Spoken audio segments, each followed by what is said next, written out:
Welcome to another creative podcast, where creative outcasts come together to share their stories so we can all feel a little less lonely. I'm your host, Janelle Marquez. Hello, welcome back. This week's episode is one I'm very excited to dive into because this is one of my favorite quotes ever. Comparison is the thief of joy. This quote is something I've lived by ever since I was 19. I remember coming across this quote one day, and I continue to use it as a mantra for so much of my life. I remember I had a sticker on my water bottle that even said this quote specifically. And at the time I was in college, and I couldn't help but just always want to compare myself and my college journey and experience to those around me. And this is something that always brought me back to focus on myself, my goals, and my own experience, because I've always been someone who has kind of gotten in my own head when it comes to comparing myself. And as humans, this is such a normal thing. It's such a normal thing in the sense of how men like to pit women against one another, or just simply we look across the street and we're comparing ourselves to the person right in front of us. So comparison exists in so many aspects of our lives. But as creators and creatives, I think this quote, this phrase is so important to embrace and really remind yourself of from time to time again, because creators and creatives are constantly being pit against one another. And while the community that most of us have are very supportive, it is just human nature for us to want to compare ourselves to one another, whether it's somebody who you're working against or someone who you're even working with. It is just something that's really hard to escape.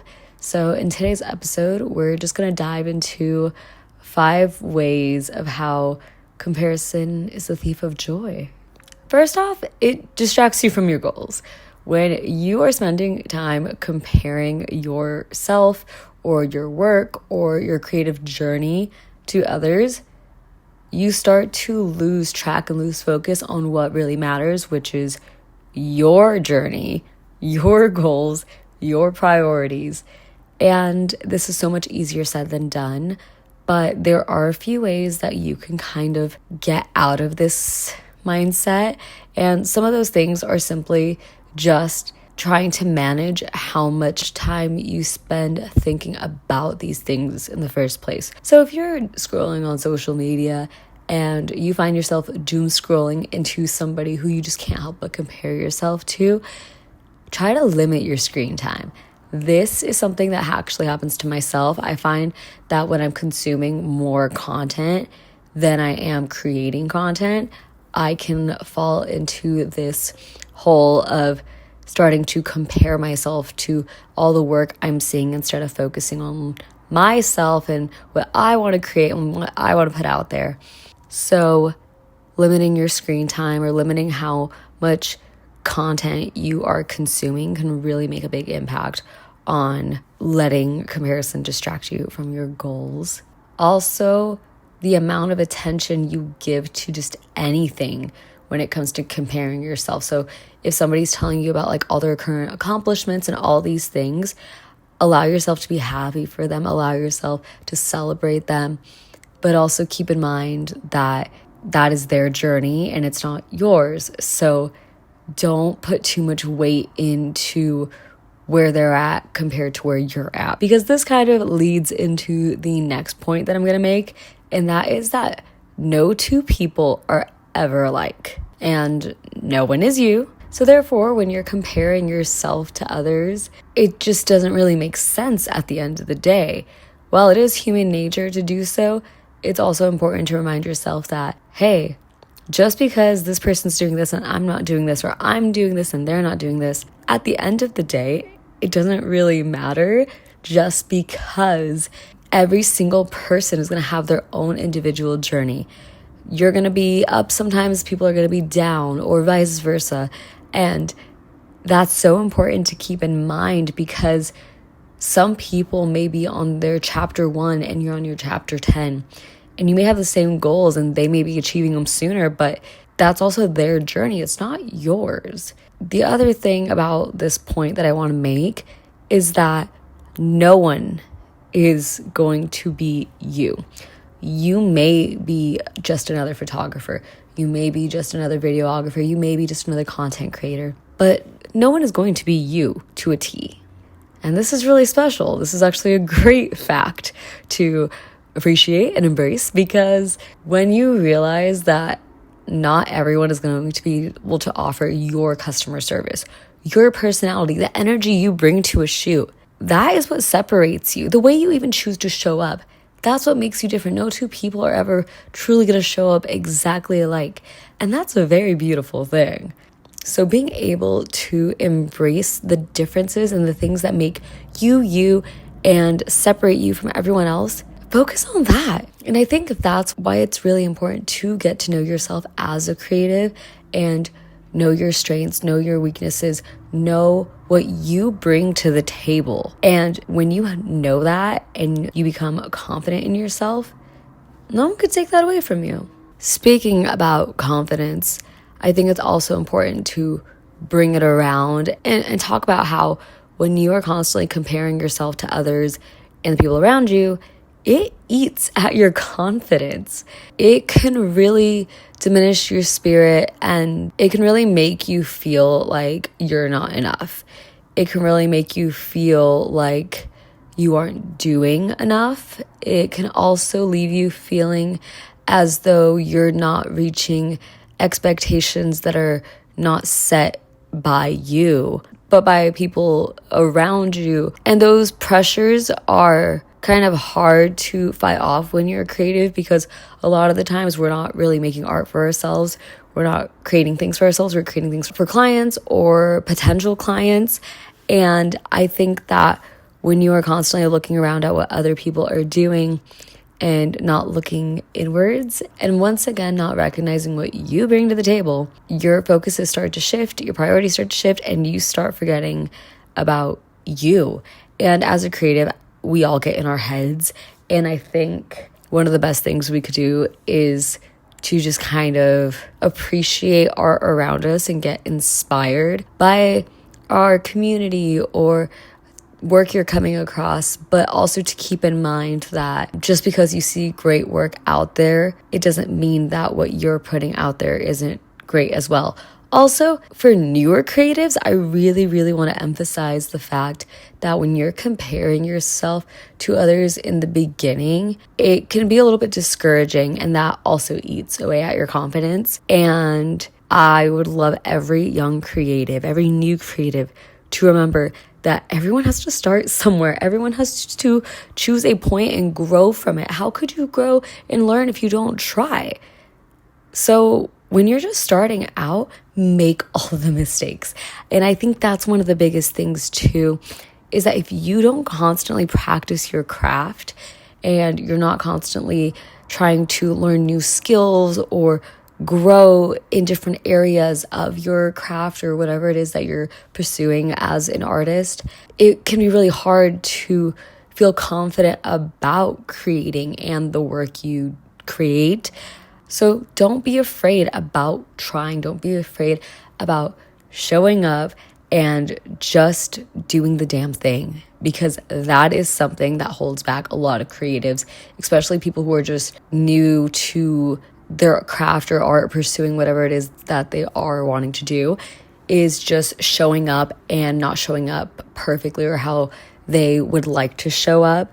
Don't let the fear of what others may think of you affect how you show up and when you show up, because everyone has to start somewhere. And just simply showing up is how you get better. Constantly showing up is how you grow and improve as a creative. So for my new creators, once again, take inspiration, look around, do the thing, but also just create, just do the thing. No matter if it doesn't look as great as so-and-so's work or the work that you're trying to achieve, you will get to where you want to be But remind yourself that you were just starting. This is your chapter 1. There's no point in comparing your chapter 1 to someone's chapter 10. They got there eventually, and you will too. So remember, keep showing up, work on your confidence, work on being proud of what you're doing, because no one can take that away from you. Now, when it comes to comparison and it being the thief of joy, I swear, take a shot every time I say this damn phrase, because you will be blacked out. I really hope not. If you're listening to this, I hope you're listening to this while you're at work or on your car ride or getting ready for the day. But if you're not, there's a little game for you. Anywho, side quest over. I want to make another point that comparison in general, if you don't break the habit of constantly doing this, it will build resentment and jealousy. And as creatives, I think it's really hard to not look at what other people are doing constantly, especially with how social media is. It's kind of how we know what's going on in our industry and the world around us and how people share their art. But once again, it is really important to make sure that while it's inevitable that we will compare ourselves to one another, keep in mind how it affects you and check in with yourself mentally, because if you are not careful, this will create a cycle that fuels resentment and jealousy. And as a creative, there's nothing worse than having that take up space in your heart. And I'm not even gonna lie, I've been there, especially at times where I don't know how to show up on social media. Sometimes I doom scroll and I go down a rabbit hole of oh, it's so easy for them to show up all the time because their life is so easy and blah, blah, blah, blah. But at the end of the day, I truly don't know that. I just know what I see. And that probably isn't even the case for most people. But at the same time, I just couldn't help myself, because at this time in my life, I remember I was just and when I have gotten like this, it's because I was spending way more time consuming content than creating content. So I bring it back to one of my earlier points in saying that it's so important to create more than you consume. And last year, I remember I started making weekly YouTube videos in the first half of the year as just a challenge to myself. And what was really cool about what I was doing was that every week, I challenged myself to not only upload a video once a week, but to also learn a new skill when it came to editing. And this was really fun for me because it made staying up late at night to get this video up for the week worth it and exciting, because I'd lose track of time because I was investing in my craft. Because at the same time, I remember work being so incredibly stressful.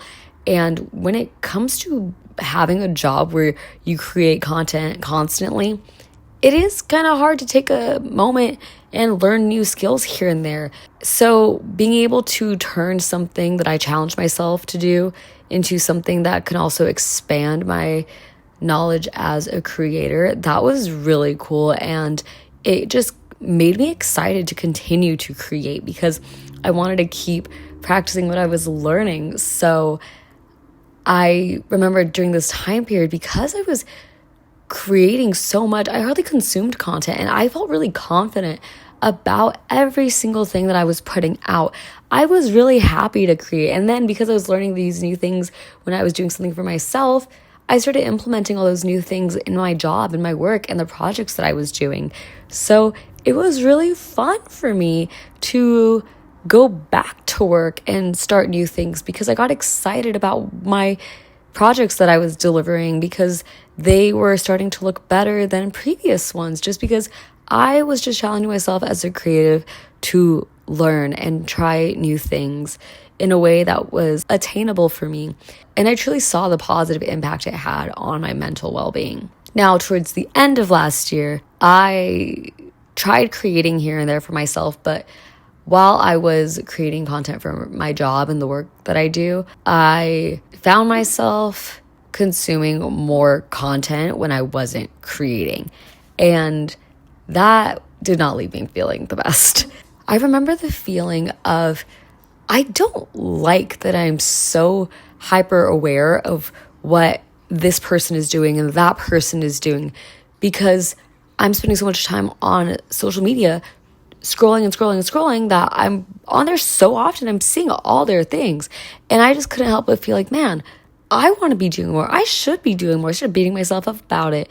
But what was I doing? I was spending so much time online that I wasn't creating. And so it was a very easy thing to understand that, okay, I am my best mentally when I am creating more content than I am consuming. And with the podcast, I'm actually able to go back to this. Once again, this year, the podcast has been the challenge for me to set time aside, work on something that I'm getting now more familiar with as we've reached episode 10. And I am also spending less time scrolling because right here I am present, I am filming, I'm recording, and I'm not really worried about what someone is doing or what their current projects are. And it's quite freeing and liberating because after I'm done filming this, I'm going to work on this podcast. I'm going to edit it, I'm going to upload it, I'm going to do some marketing for it. And I am doing all these things for myself. I am fueling my soul as a creative by being able to do this as a hobby and something I enjoy. And I think that's just one of those examples of why it's so important to create for ourselves, because it gets us out of our head. And when you are so busy focusing on what you're doing, you don't have time to worry about what anyone else is doing or what they're up to. Therefore, you're not comparing yourself to anyone. And I've heard a lot of creatives actually talk about the fact that like, oh yeah, I don't watch anyone else's stuff, or I don't follow any other social media managers or any X, Y, and Z because they don't want to be impacted by someone else's thoughts or the work that they're doing or X, Y, and Z. And I really do understand that perspective.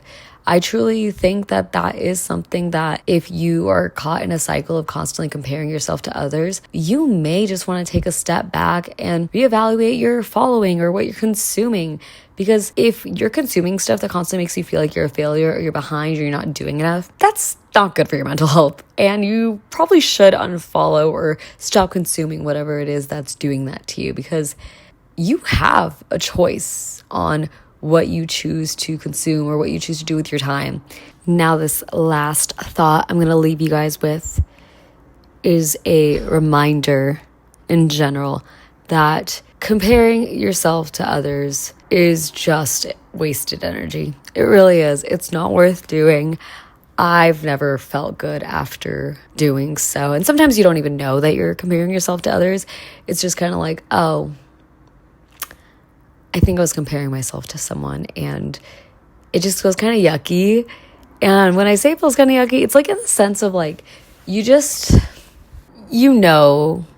and especially as you get older, you start to realize that like there really is no point in comparing yourself to another person. Like, y'all ain't the same, and everyone's on their own path. And it just does kind of suck because like, it's so hard to not compare yourself to others. Sometimes I beat myself up because I compare myself to someone, and I kind of just remember that like, hey, I don't need to do this. It's not worth doing so, because especially as I get older, I'm starting to remember that like some things just aren't worth spending time on.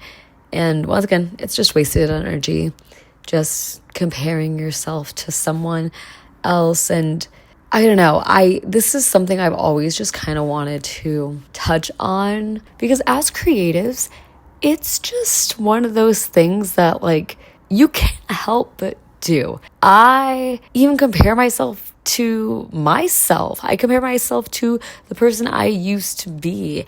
And sometimes I get frustrated because I'm like, why was I like that? Or why did I have all that energy back then and I wasn't as productive as I could have been, because then my life would have looked differently, or X, Y, and Z. But that's like another thing though. That's like one of those things where it's like, hey, you can't change the past, so like just focus on like the now. But again, whether you're comparing yourself to your past self or someone else, it's just really not worth doing. And if you're out there and you're comparing yourself to everyone, I just want to remind you, once again, no one is you. Everyone brings something different to the table. And when you keep in mind that there is room for everyone to eat, as in there is room for everyone to succeed out there, you just have to find like the right thing for you, or wait for the right projects to come to you, because what's meant for you will be for you. And I know I'm saying all these like cliches that everyone says, and I think cliches are cliches for a reason. And at the end of the day, I always say this, but like, you're only human. You're only human, and the brain is going to do what the brain does. But we do have some sort of autonomy over our lives and our thoughts. So when you think about it that way, just remember, you're doing the best you can. We all are as creatives. I think the beautiful thing about all of us being creatives and artists and making things is that like, we all have somewhat of the same mission and goal and agendas, depending on like your industry. But at the end of the day, it is a beautiful thing to be selfish and keep in mind what your goals are, what you want to achieve, and focus on you. So that is what I'm going to leave you guys with on this episode. It's a short one, but I think it's a great reminder and something to constantly think about when you are comparing yourself. So remember, comparison is the thief of joy, and don't let it eat you up. It's not worth it. But that's all I have for you guys today. Also, I do want to say, if you've listened to this, thank you for listening, because this is episode 10 of Another Creative Podcast, and I'm so excited about it. Like, I'm so beyond stoked, because I have now reached the double digits for my podcast, and I've been doing this for a bit, and it's brought me so much joy, as I've expressed in previous episodes. But it truly is something that I'm finding is quite healing for a creative who has always felt so lonely and never felt like they fit in anywhere. So thank you guys for listening and tuning in. Let me know what you guys want me to talk about in next episodes, any questions you may have for me. I'd love to explore other topics. And that's kind of all I have for you guys now. So I will talk to you guys in the next one. Bye.